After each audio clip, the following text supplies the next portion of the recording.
Hey guys, hope you're doing well. Joined again with Beth. My name's Brent, and we're talking today specifically on the introverted group here on kind of year-end numbers and looking at your metrics. And we'll get into business planning maybe here in the next couple of weeks. But year-end metrics, what to look for, maybe as introverts, some of us, I would put myself in this category, kind of like the math behind it all and try to reverse engineer some things. Beth, I don't know if you're the same, maybe you're not, but I think regardless, we probably should put some thought into the market we're in now is a lot different than it was, say, 2 years ago. And how many opportunities or leads do you have to close a certain number of transactions? And then that can play into income goals and stuff for 2024. So, Beth, when I lump introverts and numbers people together, is that fair or is that not Beth Meyer at all? No, I think it's definitely fair because, and I don't know if it's an introverted thing, but I definitely keep myself attached to goals. And so a way to know if you're achieving your goals is by establishing quantities or metrics. And I do that like kind of per quarter. So it's like my first quarter is kind of lumped into one, second quarter, third, and fourth. And I love those metrics because then when I start to have the mind screw of, am I doing this well enough? Or gosh, this seems like a really down year. I can go back to last year's results, metrics, and track that and either say, yeah, you are behind, or, oh, don't freak out. Last year was the same thing. This is how it goes. Definitely. The one thing I think of on the mortgage side, we tend to dwell a lot on number of leads, number of credit pulls or applications for a mortgage. And then what does that look like end results? And obviously commissions structure might be different for loan officers that are watching. Even real estate agents, it's maybe not the same for everyone. So the number that I guess I've always looked at over the years is about 1 in 3. And what I mean by that is if we have 3 loan applications for a mortgage, one of those 3 usually ends up all the way to funding and becoming a closed transaction and a customer. So we can look at it that way. And in 2023, it might be a little bit less because of inventory concerns, more competition, that type of thing. It might be 1 in 4. But I would say a good stat to start with on the mortgage side would be to go into your loan software originating system, pull up every loan application that you've started in 2023. Now we're into December here. You'll have 11 months worth of data, but you'll be able to look at how many you've started throughout the year and then how many you've closed year to date. And you can divide that second number into that first number.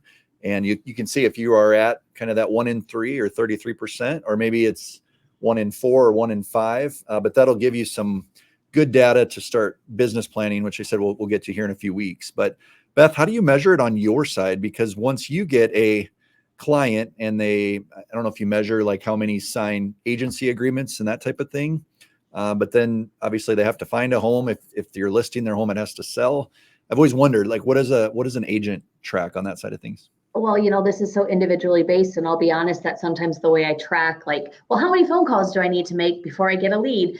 I don't do well at that. I kind of track more just how many listing appointments I need to go on. Like how many, if I go on 5 listing appointments, I usually win 4 of them. Okay. So kind of tracking that. I usually have the record of like, I'll do 10 open houses before ever potentially securing a buyer at one of those open houses. But in terms of, for me, like buyers, when I meet a buyer for a buyer consult, how often does that relate to a final sale? I don't know that number, and I should. But I kind of track them in like little portions. So buyer side, seller side, and then like what takes a lot of time and energy is open houses, and how is that conversion, and then is that worth it? So another thing on our side, the source of the lead makes a huge difference, right? So we've talked a little bit before. Neither of us are real big on like the real cold online type stuff, the Zillows, things like that. I remember you saying you'd rather pour those same funds into your database and get a warm referral spit out there. Do you have like a metric in your head? If you spend $1,000 on an event for your client, do you have a goal from that? Or is it more or less kind of just investing in the future and, kind of the belief that good things will happen if you keep pouring into those people? Well, a couple things there is, number one, on my closed transactions, I do have a section that's basically like, where'd the referral come from? Is it my sphere? Is it a past client referral? Is it a Facebook lead? Is it from friend or family? And then that's where I kind of know like 75% of my buyers and sellers come from past clients or past client referrals. So that's why for me, I know the metric is yes, feed your database because obviously this is bringing you great return.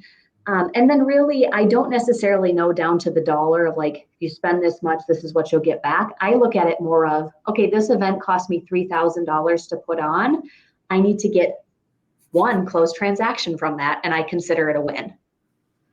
It's funny to hear you say that because a friend of mine at the office here, Waylon, I know you know him as well. We always talk about that same thing. Oh, it's just one more loan. We only need one loan from it, right? And I mean, that's a really good way to work, to think of it. If it works, it's when those things start to not work, and then you're like, man, this just feels like we're kind of pouring funds into the wrong things. So I think to more or less the point of today's discussion was, what are those things that those in the group are tracking? What are your metrics? How do you know if things are working? And I think maybe this is where we'd love to hear from others. The other part of it I think of is time, right? Like you could spend $500 on some online leads and you might get a transaction from it. But if you're spending 40, 50 hours of being on the phone, like what are you actually taking away from that? And is that truly worth it? So I think that's the thing that maybe gets lost a little bit as you and I think we look at it the same way. We just look at, well, here's what I spent, here's what I got.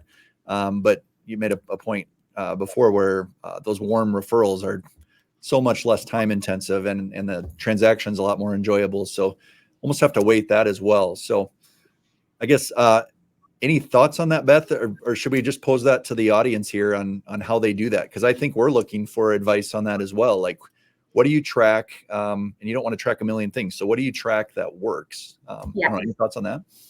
Just basically let us know, what are we missing that we should be tracking to make us have better business practices or a better business in 2024. There you go. Let's pose that to the group then. So if you're watching, what do you track? What's your metric? I said mine was kind of lead to closing. Beth had talked about listing appointments and a pretty sweet 80% kind of a benchmark there. But are there other things the group is tracking, whether it's advertising, stuff on your sphere, your database, any other thing we might be missing?